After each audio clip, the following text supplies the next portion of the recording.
Welcome, everyone, to the Week 4 series of Just Saying Football with Jack and Sean. I'm your host, Sean Gannon, alongside my partner, as always, Jack McNicholas. We're here to bring you news, notes, weekly updates, and game analysis of your favorite teams around the league. If you have not had the chance yet, go check us out at justsayingfootball.com and follow us on Instagram for weekly updates about our videos and articles at Just Saying No GWJS. All right, we got a really good game coming up on Thursday Night Football where the New York Jets take on the Denver Broncos. Drew Lock is out. Jeff Driscoll is not getting the start. We got Brett Rippon, a second-year quarterback, undrafted out of Boise State. Jack, take us through that. What are your thoughts? I mean, it's pretty crazy. We had high expectations for Drew Lock and this offense, and they have been just hindered by injuries. We talked about it last week. Just Phillip Lindsay, Cortland Sutton supposed to be huge parts of this offense. Drew Lock is out. I think that this team is going to be different tonight. They're going to have to use Melvin Gordon, how the Chargers used him in the passing game, boot out a little bit. The Jets have a easy defense. It's a great matchup for this offense, and I love the fact that Jerry Jeudy is going to get some time. People haven't really been able to see him come on yet, but he really does give him a new target. And KJ Hamler's there. They spent their two first-round picks, on wide receivers. They spent their first-round pick last year on Noah Fant, who's their leading receiver right now. And I think it could be a good night for the Broncos to show that even with the injuries, they can ball out. I'm sure you'd agree. I think I agree with you. Both of these teams have pretty weak defenses. This is going to allow both quarterbacks, both offenses to kind of have some fun, get the ground game going with Gordon, maybe get the ground game going with Gore a little bit more for the Jets. Brett Rippon's getting the start, which is very interesting. He played with the Mountain West Conference over at Boise State. Just a little bit of fun facts about Brett Rippon so that way everyone knows. Three-time first-team Mountain Western Conference player in 15, 16, and 18. He was the Mountain Western Conference Offensive Player of the Year in 2018. He was the Mountain Western Conference Freshman of the Year in 2015. And his senior season, he went 301 completions, 447 attempts, 3,705 yards, 30 touchdowns, 7 interceptions. What Fangio and Shermer have been saying is that they like how quickly he can get the ball out. You're absolutely right. That means quick passes to Melvin Gordon. Let's set up the screen. Let's get him going early to make him feel comfortable. I also think that Noah Fant and Jerry Jeudy are going to be critical to how well he does. You're right. Fant leads the team in receiving yards. It's unusual to see that in a tight end right now. I think Jerry Jeudy needs to start to get going for this offense to really begin to see some improvements. Without Cortland Sutton, you don't have that big wide receiver who is a proven NFL guy and can really keep the passing game going. So it's going to be up to them to get the ball going out quickly. If Phillip Lindsay's in, it's a huge bonus for them. He's listed as questionable right now, so we don't know for that run game to really get started. That run game has been pretty meh, and it needs to begin to get going tonight. And the same thing can be said about the Jets after losing Bell. Gore has looked okay. I mean, he's old. He's 35 plus, and he's getting the job done. But you need to see a little bit more. And both defenses that are hindered with injuries and not the best defenses right now, it's going to allow an opportunity for these offenses, I think, to kind of start to get going a little bit because they both so far have been kind of flat throughout the opening 3 weeks. Yeah, I feel like they've been flat on both sides of the ball, especially the Jets. Right now, they've only had 37 points for the first 3 weeks. That's dead last in the NFL. They're 27th in points allowed. That shows that Denver, if they get creative with this new quarterback, they're going to be able to have a system fit to beat this Jets defense, who's allowing all these yards. They've allowed 1,116 yards over the first 3 weeks, which is also dead last in the NFL. They're going to have to pick it up this week if they really want to get the win. Sam Darnold's getting left out there. He's getting short drives. He's getting bad field position. I feel like he gets on the field. Sure, he had an interception last week on the first play, but that's one play. It's a pick six. It's a big play, but it puts you down. You can't have situations like that in football. If you want to play winning football, you have to have the system run well. You have to have all these players ready to go. And, morale really kicks in there when you're going through your game sheet. Now you're automatically just down by a touchdown. They were in a tough spot last week. And, the Colts, they had a great game that, Phillip Rivers – tore them apart. And, Sam Darnold, he made some good plays, even though he has absolutely no receivers.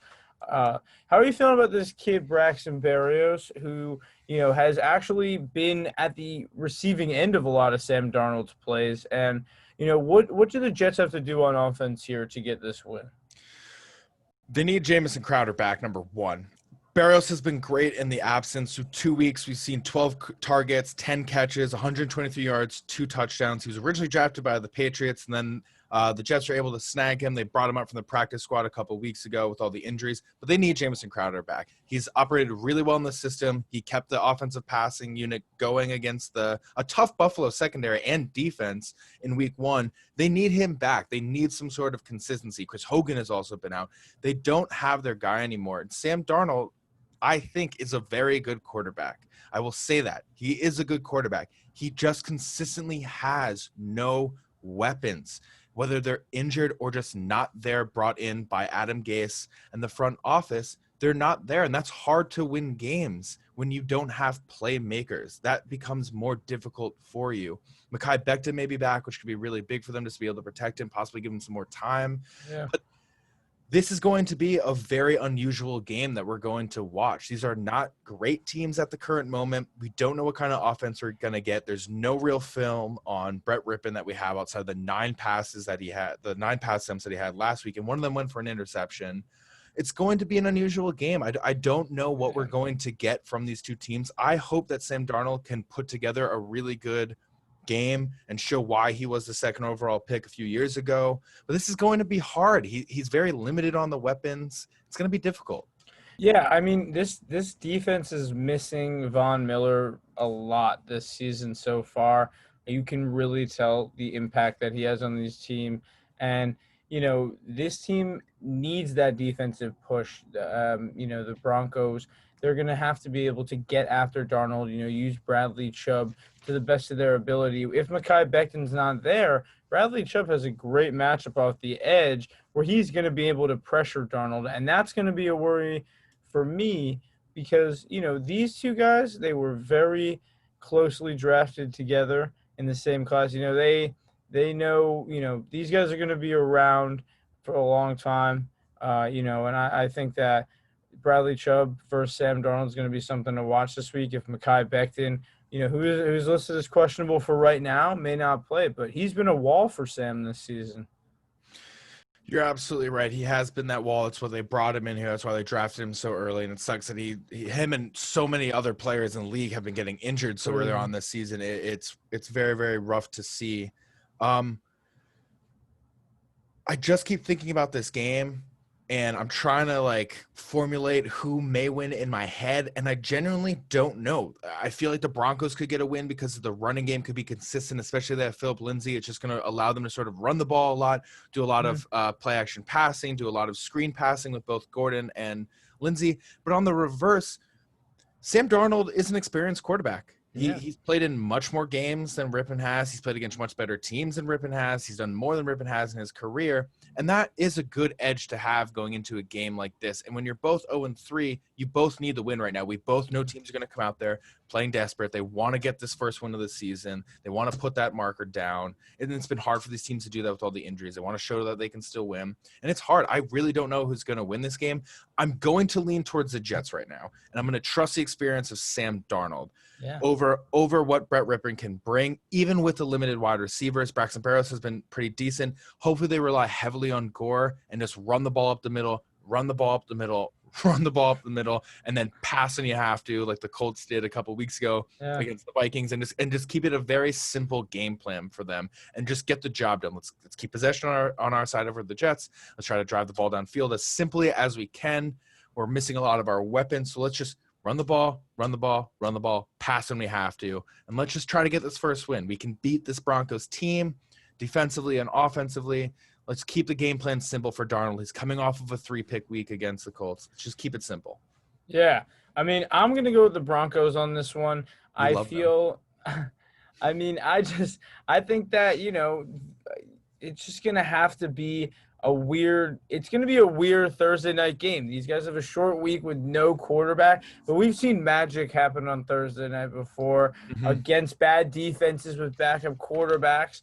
This guy, as you mentioned, he's got plenty of accolades.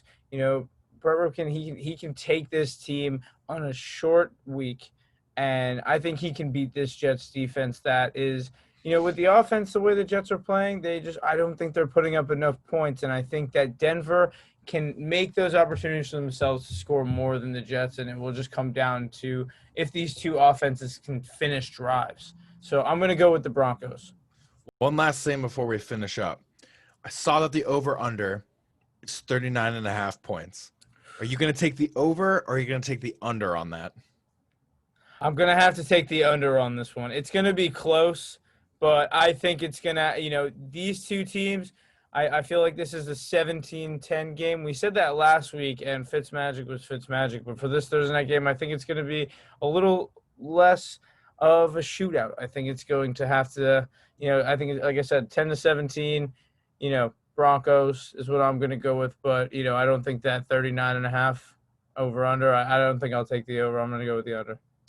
I'm going to have some fun. I'm going to definitely take that over. I feel like just go with it. Yep, I'm just going to do it. Like you said, two not great defenses. There's potential for both these offenses to take over. I feel like they both offer a lot. The running game for the Broncos, the pass game a little bit more for Sam Darnold, just given the experience that he has over Brett Rippon. So I'm going to go with the over, and hopefully I'm right. Hopefully they are each able to put up at least 2 touchdowns. But there you go. Fine on Thursday. That is all the time that we have today. Thank you, everyone, for listening and watching, and hopefully you enjoy the Thursday night match. Yeah, thank you. Like, subscribe, justsayingfootball.com, Just Saying Football on YouTube, Just Saying No G, JWS on Instagram. Follow us, like us, and let you know what you think of the show. Yep. Enjoy the Thursday night game.